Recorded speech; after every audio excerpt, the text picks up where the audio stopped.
محمد مصطفیٰ صلی اللہ علیہ وسلم کا ارشاد پاک ہے. آپ ارشاد فرماتے ہیں ان اعظم النکاح برکتن ایسرہ.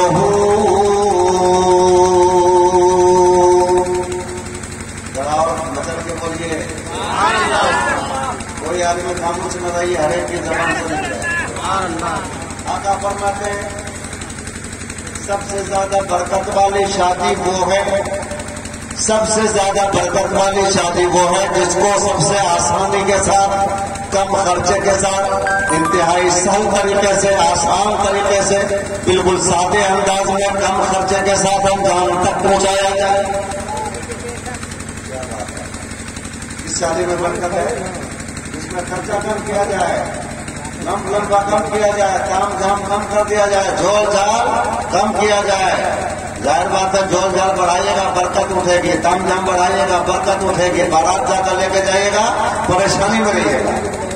شادی کے دن دیکھیے گا دولہا کے باپ کو سب سے زیادہ پریشان، ایک پاجامہ نیچے ہے، ایک پاجامہ اوپر ہے، کرتا پھٹا پرانا ہے، چہرے سے ہوائیاں ہوا نہیں ہے، بال میں تیل نہیں لگتا، حواس پاکتا ہے.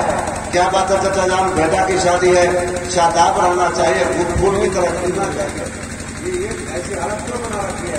کیا بتاؤں، فلاں داماد اٹھ گیا ہے کیونکہ گاڑی میں اگلی سیٹ پر جگہ نہیں ملی ہے. فلاں صاحب اٹھ گئے ہیں کیونکہ اس کو کھانے کے ٹائم میں اچھی جگہ نہیں مل سکی بیٹھنے کے لیے. فلاں گاڑی والا وہاں پریشان ہے، اس کا ٹائر پنکچر ہو گیا ہے. 100 جھنجٹ لیے ہوئے دولہا کا باپ پریشان. دولہا کے باپ سے زیادہ پریشان اس دن کسی کو نہیں دیکھے. یہ پریشانی کیوں ہے بھائی؟ اس لیے کہ آپ نے انام شناب بارات لوٹ لیا، زیادہ سے زیادہ لوگوں کو بھیڑ اکٹھی کر لیا، کمر پہ پل کس کے آپ نے قرضہ لے کے پتہ نہیں کس کس جتن سے اتنے بڑے اخراجات کا اہتمام کر لیا جس کی وجہ سے 10 سال تک بیٹی والا صحیح سے جی نہیں پاتا. بیٹا والا بھی پریشان، بیٹی والا بھی پریشان.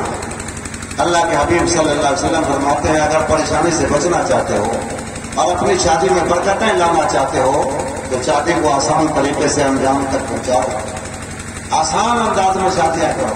مبارک پور میں ایک ساتھی تھے ہمارے، شادی ہونے لگی، ان کی دعوت دی انہوں نے، بارات میں ہم لوگ گئے.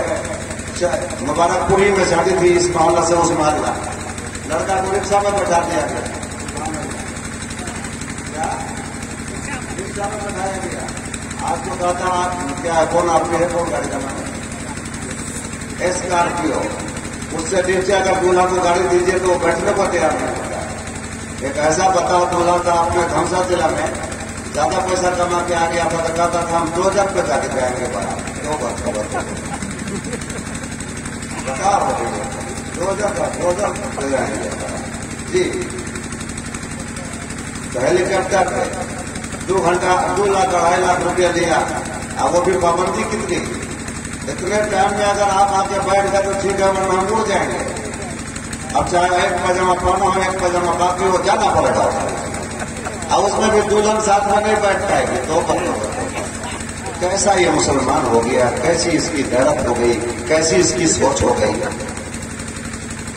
لمبا کرنے میں آدمی 10 سال تک بستر پہ مر جاتا ہے، پریشان ہوتا ہے. تو وہ رکشا میں دولہا کو بٹھا دیا گیا. بارات لوگ ترانہ گاتے ہوئے، نعتیہ کلام پڑھتے ہوئے مائک سے چلے وہاں دلہن کے گھر. اب وہاں گئے تو ماشاءاللہ ساری بارات کو ٹھہرنے کا انتظام چل کے بولیے اتنی مقدس جگہ بارات ٹھہرنے کی ہوگی تو بولیے برکت آئے گی کہ نہیں آئے گی؟ اب مسلمان مسجد میں جاتا ہے تو چاہے جتنا بھی گرا پڑا مسلمان کیوں نہ ہو، لیکن مسجد میں بغیر وضو جانا پسند نہیں کرتا ہے. ظاہر بات ہے مسجد میں بارات ٹھہرانے کی برکت سے سب لوگ باوضو بھی ہو گئے. اب باوضو جماعت جہاں بیٹھ جائے بولیے خدا کی رحمت اترے گی کہ نہیں اترے گی؟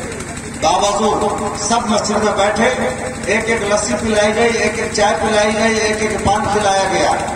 نکاح ہوا، لوگ جانے لگ گئے. میں نے پوچھا بولا بابو سے کیا بات ہے؟ سب لوگ جا رہے ہیں کدھر؟ کہنے لگا یہاں کا کام ہو گیا، یہاں کا کام ہو گیا. مطلب یہ ہوا کہ اب کھانا وانا ہمارے یہاں دعوت ولیمہ میں سب لوگ کھائیں گے، یہاں ایک چائے ایک لسی ایک پان پر کس تمام. اللہ ارے مسلمانوں، آج بھی اگر تمہارے اندر یہ زندگی آ جائے، یہ شعور آ جائے، یہ طریقہ آ جائے، یہ فکر آ جائے، تو جس بچی کو اللہ، جن بچیوں کو اللہ کے محبوب نے رحمت قرار دیا ہے، آج بھی ان کی رحمت کے جلوے نظر آئے۔ رحمت تو ہم نے بنا دیا ہے، رحمت ہم نے بنا دیا ہے۔ آج بھی اگر اس انداز میں شادیاں بتائی جائیں، شادیاں کی جائیں، تو بولیے بچیاں اپنے ماں باپ پر رحمت بنیں گی؟ رحمت ہی رحمت ہے۔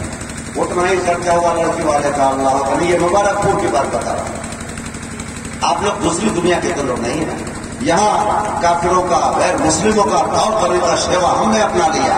زیادہ بارات لے جانے کو باعث فخر سمجھا، اپنی موت اور عزت کی شان بڑھانے کا سبب سمجھا۔ اے میرے دوستو، کم بارات لے کے جائیے گا، پھول بن کر جائیے گا، کلی بن کر آئیے گا۔ خوشبو لے کے جائیے گا، خوشبو لے کے آئیے گا۔ وہاں بھی ہاتھ رکھا جائے گا، یہاں بھی بڑے اچھے انداز میں آپ نکل جائیں گے۔ خرچہ بھی کم، ٹینشن بھی کم، جھول جھال بھی کم، پریشانی بھی کم۔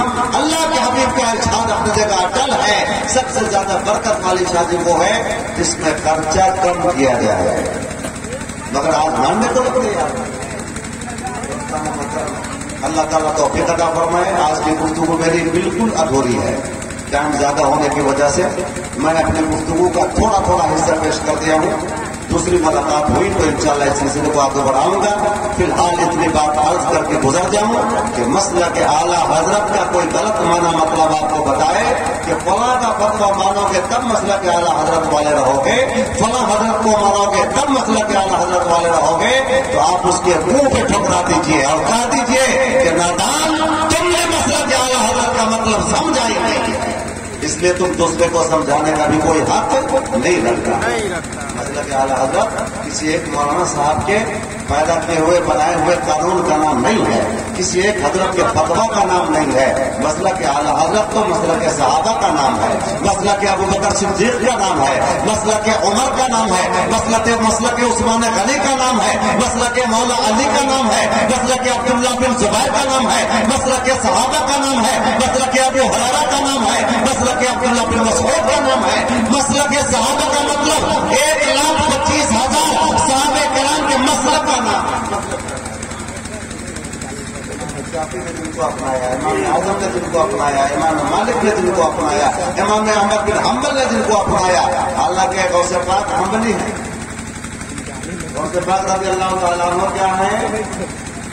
حنبلی ہیں۔